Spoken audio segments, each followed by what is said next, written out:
Hello everyone. ఈరోజు మేము వేడివేడిగా పకోడీ చేస్తున్నాము. మాకు ఇక్కడ టెక్సస్‌లో చాలా స్నో పడుతుందనమాట. సో, ఇక్కడ పకోడీ చేసుకుంటున్నాము. దానికి కావాల్సిన ఇంగ్రీడియెంట్స్ చూడండి. ధనియాలు, జీలకర్ర, సాల్ట్, కారం, కరివేపాకు, దెన్ కొత్తిమీర, పచ్చిమిర్చి, కొంచెం ఒక 2 టేబుల్ స్పూన్స్ ఏంటంటే బియ్యం పిండి తీసుకోవాలి. అండ్ బేసన్ తెలుసు కదా, శనగపిండి పకోడీ చేసుకోవడానికి. And little bit turmeric. ఇక్కడ ధనియాలు, జీలకర్ర పొడి చేసుకోవాలి వీడియోలో చూపిస్తున్నట్టు.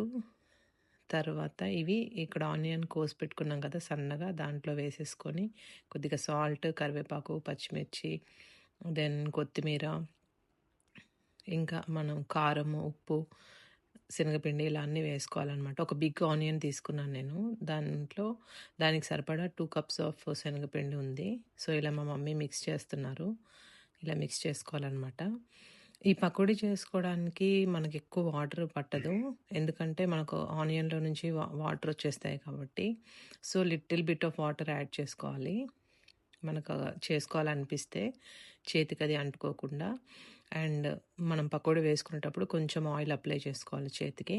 సో, ఇలా చేసేసుకొని ఫ్రైయింగ్ ప్యాన్‌లో కొంచెం డీప్ ఫ్రైకి ఆయిల్ తీసుకోవాలి.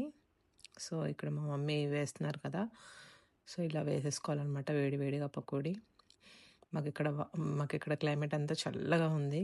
స్నో పడుతుంది. మేమైతే వేడివేడిగా పకోడీ చేసుకొని ఎంజాయ్ చేసాం. చాలా క్రిస్పీగా చాలా బాగా వచ్చింది. మీరు కూడా ఇలా చేసుకొని ఎంజాయ్ చేయండి. చాలా అంటే చాలా బాగుంది. సబ్స్క్రైబ్ చేసుకోండి. Thanks for watching.